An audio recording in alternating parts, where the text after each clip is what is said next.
and to the republic for which it stands, one nation, under God, indivisible, with liberty and justice for all. Okay. Item 3.0, approval of the agenda. I'll make a motion to approve the agenda. Okay, I'll second that. all right, any questions or additions? If not, those in favor say aye. Aye. Those opposed, nay. Okay, motion carries. 4.0, public comment, looks like we have none tonight. 5.0, consent agenda, I'll need a motion. I'll make that motion. Carmel makes a motion to, I'll second. okay. All right, any questions or comments? Just a comment, Sure. thank you to Craig Peterson for his bailing. That was a nice gift to our district. For sure. And also from the Parents Club as well there. All right, those in favor of approving the consent agenda, say aye. Aye. Those opposed, nay. Okay, 6.0 up for the communication reports. Jim Trulock is not here. But we can, everybody has got his report. I just had one question.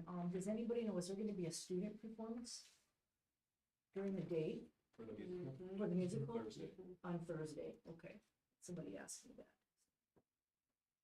Thursday afternoon, I meant. Yeah, they're doing one. Yep. It's an elementary performance sneak peek. Is that the one that, do you have it at like 10:10 on I Thursday? don't know the exact time, I just know what they're doing on Thursday. Yeah, they're doing kind of a sneak peek for us. I think it's just one act and Yeah, about that's- 40 minutes. Oh, Yeah. okay. I don't believe they have practice because of that, that's the only reason I know that. Okay, so it's not the full blown performance. It isn't for us. They might have another time after that, but Oh, not that I'm nice. aware of. Not that I'm aware of. I But get it. yeah, I in wouldn't the think past, so. they've done the sneak peeks as a way to kind of iron out some of the microphone Mhm. issues and those kinds of things. Okay, okay. All right, so Todd, you're up next. All right, well, on the 14th and the 24th, we had parent-teacher conferences, a really great turnout. We had 93.5%. We had 9 classrooms that had everyone show up, so that was great. It's always good to get families and parents back in our building and some really good conversations about the learning that's going on. So it's a good 2 nights for us. We did our Veterans Day program on Friday because no school on Monday. So high school did one in the morning. I'm sure Joe will talk about that. And we did ours in the afternoon.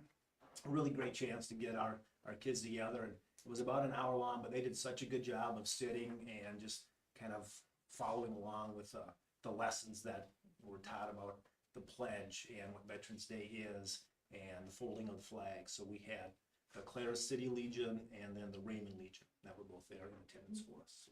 And then a guest speaker, one of our high school teachers. I'm going to say his name wrong, but it's RJ Holgraff was our speaker. Yeah. Read Act, I'll just let you look through that. If you have questions, feel free to ask. And we've talked about that a lot, but the main thing is that we're checking those boxes. We're following through with the state guidelines that go with that, and we're right on track. So we're happy with that.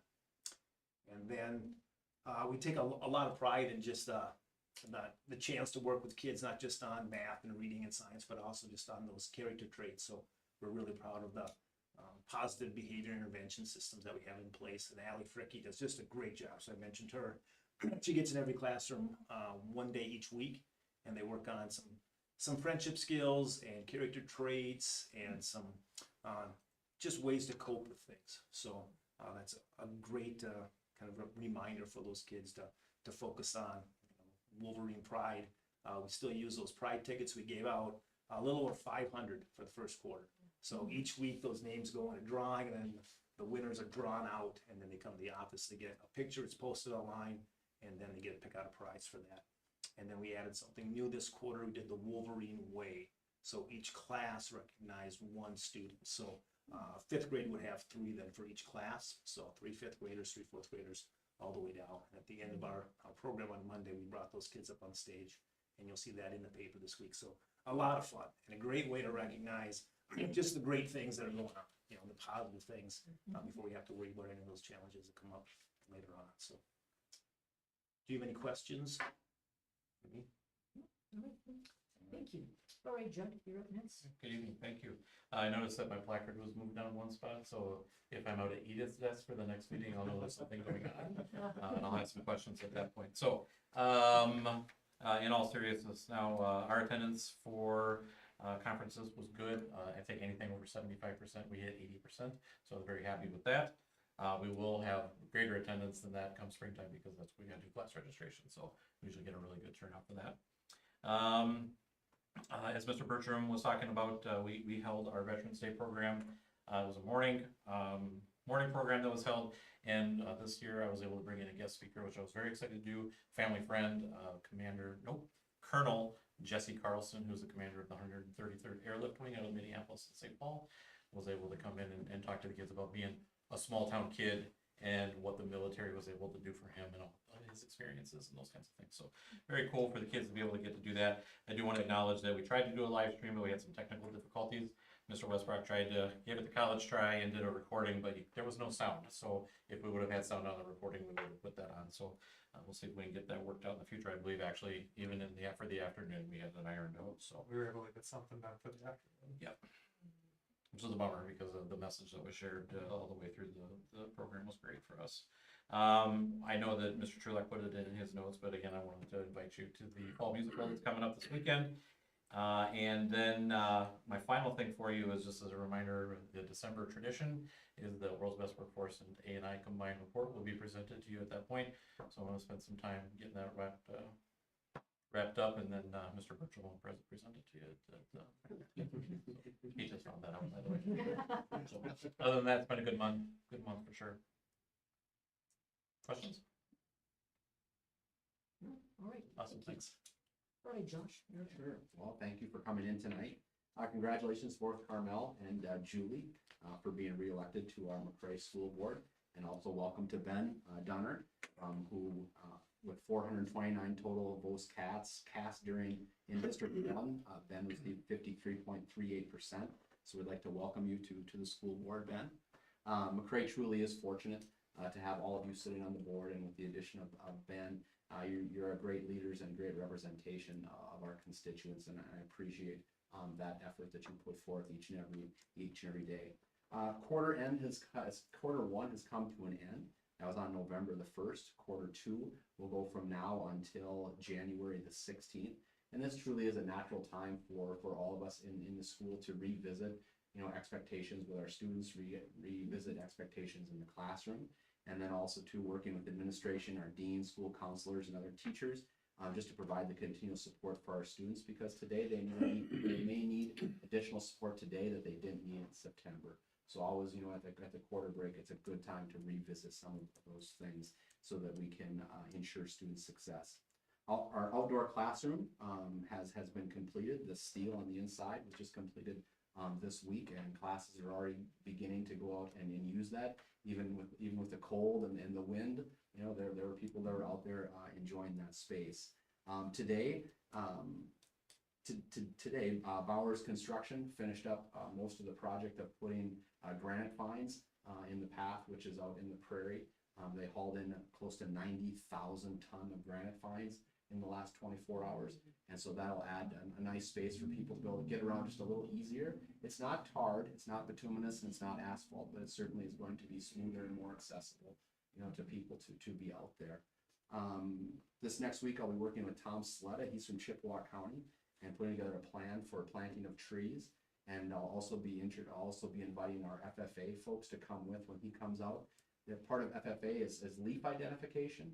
And so wouldn't it be nice if part of their leaf identification as their competition, we had some of those types of trees on campus to be able to go see. The trees we put in the north of the athletic field, where we did tear some out, near the berms that are built there in the northern part of the property, and then also in some of the areas where some of the trees are beginning to die in some of the weather or the wind breaks, and just to keep that north and that western wind at bay a little bit, preparing for the future. Great job to both Mr. Bertram and Mr. Wheatley for the Veterans Day programs that they put together. They were remarkable. The kids were respectful throughout the day, and it's just so good to have opportunities for our kids to go see these things and be part of the school day. And there really are unwritten lessons. They're lessons of respect and attention, appropriate applause, celebrating your classmates, celebrating others that have done great things. So I just love those opportunities that all the kids can come together be with their classmates and have those lessons. Honor and respect was given to all the guests that were there and all the veterans that were in attendance. Student participation was super. There were readings, there was singing, there was artwork that was displayed, and then there was some that took it upon themselves to help the visitors and help the guests find their seats too. Those are great life skills. As Mr. Bertram shared, the Raymond Legion did share the story of the 13 folds of the flag and what each of those represented. And then also too, the Raymond Legion also shared the importance of the POW flag. The Women's Auxiliary from Raymond came over and shared a total number of people. Do you remember, Mr. Bertram, how many total people participated in the essay contest? Well, no, I wish I did. I think it was close to 80. Yeah. Okay, so it was quite a few kids that wrote essays on what the flag meant to them, what patriotism meant to them, and then the 3 finalists were shared, and then the finalists came up and shared their work, which is just wonderful. The Raymond Auxiliary also, in addition to the essay contest, had flags for some of the grades to give out at the end of the program, and also had some coloring books to give out too. So we appreciate that. Colonel Jesse Carlson, Mr. Wheatley was able to bring him in to share, and his lesson with the kids is it doesn't matter where you come from, you can still make a difference. And I think that's good for us all to hear that, there's all kinds of places across the state that you can grow up and still make a difference, not only just in your community, not just only in your state, but across the globe. And then our McCray social studies teacher, RJ Hograft, spoke to the elementary, and he had a message too, and his message was, not only what he gave to the service was important, but also too, what did the military give to him? And specifically, it gave him education, it gave him world experiences, it gave him confidence, and also unlimited opportunities. And that was really great for our younger kids to hear from one of our staff members that they see in the hallway. Reggie Dobbs is coming to visit with us on Thursday. He's going to speak to all the 6th through 12th graders. And his message is, you can't change your past, but you can change your future. So that's coming up this week on Thursday. He's a motivational speaker that speaks not only around the state and the country, but across the globe. So that'll be good to hear from him on Thursday. A couple weeks ago, we had the Briggs and Motley Fall Craft Fair that brought thousands in attendance. The community certainly benefited from the volumes of people that were in the area. The organizers utilized more space this year. So not only did they use the middle school and the high school space, but they also expanded down into the elementary commons. So there was even more vendors this year than they've ever had before. Really a great job, and shout out to Denise Smith and her community education team, and also Noel and the custodians. There was a lot of extra effort that was put in, not only that week leading up to, but also too the fact that after they leave, we've got about 24 hours to get the kids back in the building. So it was a quick turnaround. Just a quick comment Yeah. with that. I have worked at the craft show the last few years, and we get many compliments on the school and the building from people that come every, now it's been a couple of years and still heard the same thing, lots of compliments. Thank you. Yeah, absolutely.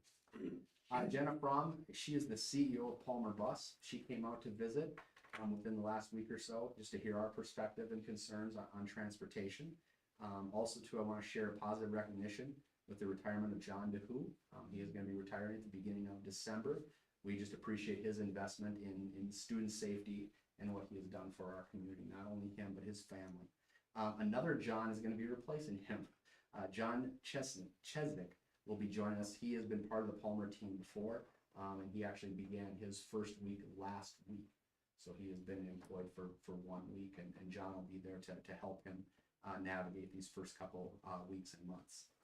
I had an opportunity through SWWC to meet some Minnesota legislative representatives from our region, and it was a combination of both Republican and DFL representatives. Patrick Walsh, you may have heard that name, he's the BBE superintendent. He served as the moderator, and the big discussion items from this region were earned safe and sick time, family leave, unemployment, unfunded mandates, PSEO costs, and also just health insurance costs. We did have vision and hearing in the last week or 10 days, and I thank Nurse Donna for setting that up.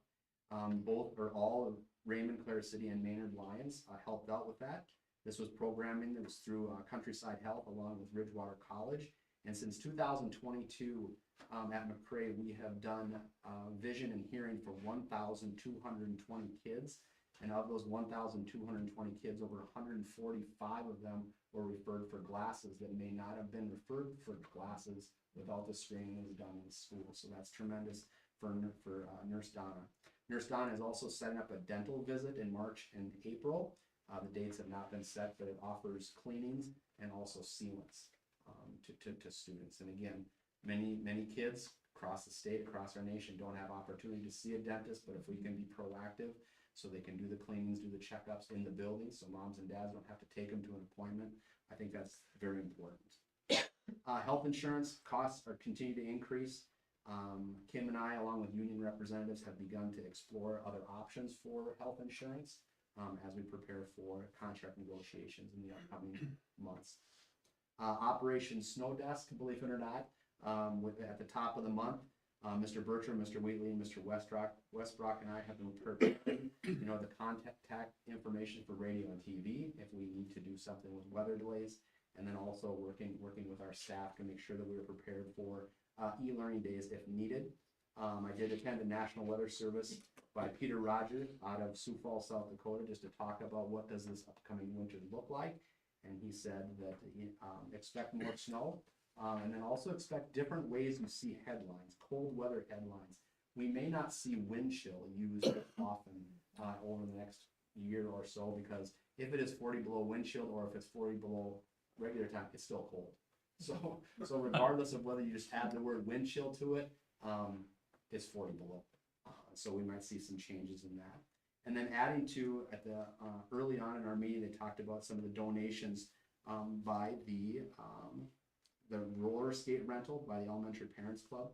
The 2180 also donated $2,304 to help the elementary kids have that opportunity to do the rollerblade in their 5 classes. That's a lot, but do you have questions? Of course I do. First of all, thank you so much. Josh attended the Raymond City Council meeting last night, and so had a chance to introduce himself, and we had some really good discussion about things. So I want to tell you thank you so much. They appreciated that. I'm just wondering if we've been looking down the road to see what sort of financial implications the paid family medical leave might have in our district. And I think we need to start preparing for that, as that's going to come into play. And then not only the financial side of it, but how does that impact in our union negotiations and whatnot. Wondering what percentage increase did we have this year for health insurance? I'm gonna turn to you, Kim. Yeah, Do you 30. recall? Oh, geez. Well, okay. From the past year you're talking about. Starting in January 1st. So we've explored all other options, and that's our best Okay. at the moment. Can we get it through the co-op yet? No, No. Blue Cross Blue Shield directly. I'm wondering if you're able to share with us what some of the concerns were with the bus company and what was discussed. Sure, yeah. So, and maybe concern was a bad example, but our conversation with the ages of our drivers are not getting any younger, and it's difficult to fill those positions. And so therefore, where are we going to be in 5 years? How are we going to be able to find drivers to get to and from school? The buses, that's one thing, but who's bringing the kids here? So that was a real conversation that we had, because other districts are having the same conversation. Does that mean you have, I don't want to do this, but does that mean you have less routes? And that puts kids on buses a little bit longer, but it takes less people power. We also explored too, do we open it up to, are there coaches or teachers, advisors, or school employees that would like to get their bus license so that they could still help out in a morning route if we give them that grace period, before they get into the classroom. We did send out a note to all staff, and we do have a coach right now that is interested in getting their bus license. So that was the conversation.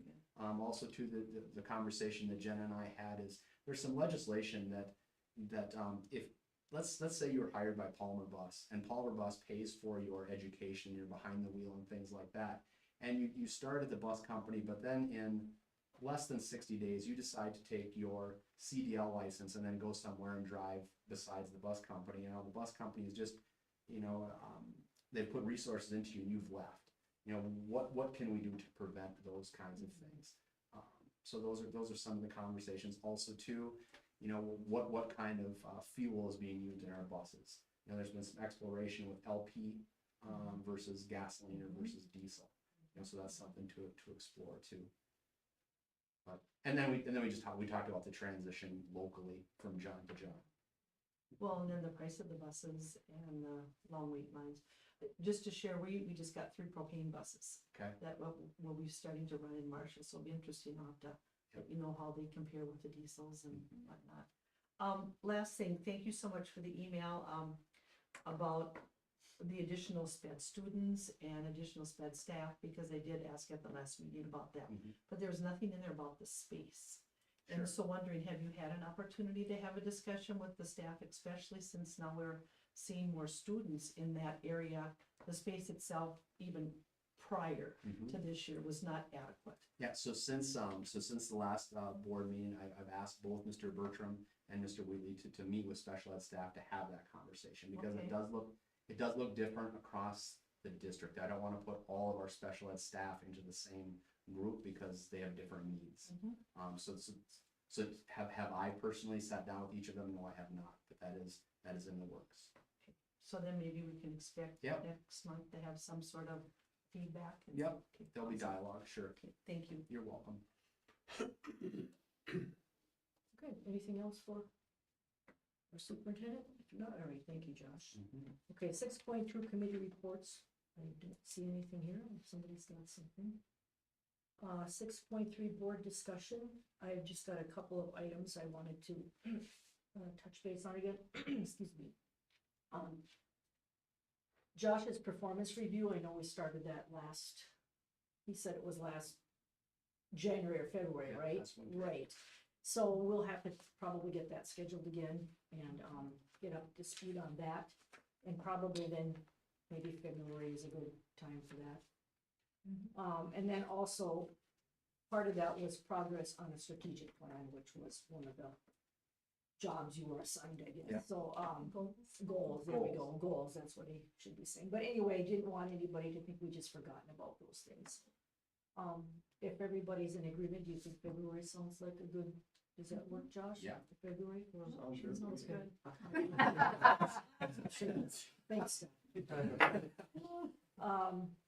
Other than that, I just was gonna say, remember, we usually turn in those timesheets for December, right? Yes, thank For you. the next Yeah. meeting, yeah. If you wanna bring those. When you send the board packet out, you wanna just have a little reminder? Sure, I will, yes. I'll send you a reminder to put that on. Right. Guess we'd have a little time before the end of the year. Yeah, but- right. Yeah. Yeah, that's all I had. Anybody else had anything they want to bring up? All right, so now we're on to business item 7.0. 7.1 is a resolution canvassing the school board election results. So I need a motion for that. I can make that motion. Scott, second. I'll second that. All right, then. So, Read it. go ahead. All right, resolution canvassing returns of votes of school district general election. Be it resolved by the School Board of Independent School District number 2180 as follows. It is hereby found, determined, and declared that the general election of the voters of the district held on November 5th, 2024 was in all respects duly and legally called and held. As specified in the attached abstract, in return of votes cast, a total of voters 1,138. there you go, of the district voted at the said election on the election of 3 school board members for 4-year term vacancies on the board caused by expiration of term on the first Monday in January next, following the general election as follows. District 1, Ben Dunner, 229. Jason Noble, 133. Andrew Vanderpool, 67. District 3, Carmel Tyne, 397. District 6, Julie Alsom, 291. Candidates Dunner, Tyne, and Alsom, having received the highest number of votes, are elected to the full 2 4-year terms and will be sworn into office at the school board meeting, which will be held on January 13, 2025. The school district clerk is hereby authorized to certify the results of the election to the county auditor of each county in which the school district is located in whole or in part. The motion for the adoption of the foregoing resolution was duly seconded by Deb. And upon being vote taken thereon, the following voted in favor of. So, I don't know if there's any discussion or question on that. If not, those in favor say aye. Oh, that's right, it's roll call. You're right. All right, Scott, Yes. Deb, Yes. John, Yes. Carmel, Yes. and myself is a yes, so that is passed and adopted. Right. So, 7.2 is the resolution to issue certificates of election. So we need a motion for that. I'll make that a motion. All right, Deb, Second. second by John. All right. All right, the You gonna read that resolution thing for there, Deb, or- authorizing, for authorizing a motion by Deb, whereas the board has canvassed the general election for school board members held on November 12th, 2024. Now therefore be it resolved by the School Board of Independent School District Number 2180 McRae School, State of Minnesota, as follows. 1, the chair and clerk are hereby authorized to execute certificates of election on behalf of the School Board of Independent School District Number 2180 to the following candidates: Ben Donner, Julie Alsum, Carmel Tyne, who have received a sufficiently large number of votes to be elected to fill vacancies on the board caused by expiration of term on the first Monday in January following the election based on the results of the canvass. 2, the certification of election shall be in substantially the form attached here. 2, 3, after the time for contesting the election is passed and the candidate has filed all campaign financial reports required by Minnesota statutes chapter 211A, the clerk of the school board is hereby directed to deliver the certificates to the persons entitled thereto personally or by certified mail. 4, the clerk is hereby directed to enclose with the certificate a form of acceptance of office and oath of the office substantially the form attached here. 2, the motion for the adoption of the foregoing resolution was duly seconded by John, and upon vote being taken thereon, the following voted in favor thereof. Okay. Any questions or discussions on that? If not, we'll do the roll call vote again. Scott, Yes. Deb, Yes. John, Yes. Camille, yes, myself for yes as well, so that's passing it up. Okay, 7.3 is to approve the transfer from the general fund to the community education to zero for negative balance. Any motion on that, please? I can make that motion. Carmel, second. Second. Scott. All right, any questions on that? Just wondering how that compares with dollar amounts from previous years. Are we pretty close or? Yeah, it's a little over 310,000. Okay. Anything else? If not, those in favor say aye. Aye. Aye. Those opposed, nay. Looks like It it has has to be a a roll Oh, that's a call resolution again? Is there No. You didn't read the, That's Yeah. Oh. Where are we at here? so we just. have There to- isn't, yeah. Oh, just okay, the- all right. We don't get say what's on the back. No wonder I can't find it. All right. Motion by Carmel and seconded by Scott to adopt the resolution for the fund balance transfer from the general fund to the community education to zero and negative fund balance. Those in favor say aye. Aye. Those opposed, nay. Motion carries. And maybe just to share, we just had a community ed and rec meeting prior to this meeting, and Denise is just doing an excellent job. We've had outstanding numbers, outstanding offerings, a lot of volunteers that have stepped up to the plate, and it's just really exciting to see all the great things that are happening. So hats off to Denise for that. Yeah, she does a great job, that is for sure. Okay, we've got the upcoming meetings listed there. Monday, December 9th, we'll have that truth and taxation meeting right before the board meeting. All starts at 6 o'clock. And then our first of the year will be, excuse me, the 13th of January. So, I need a motion to adjourn. So moved. Carmel? Second. You said that, John? All right. All in favor, say aye.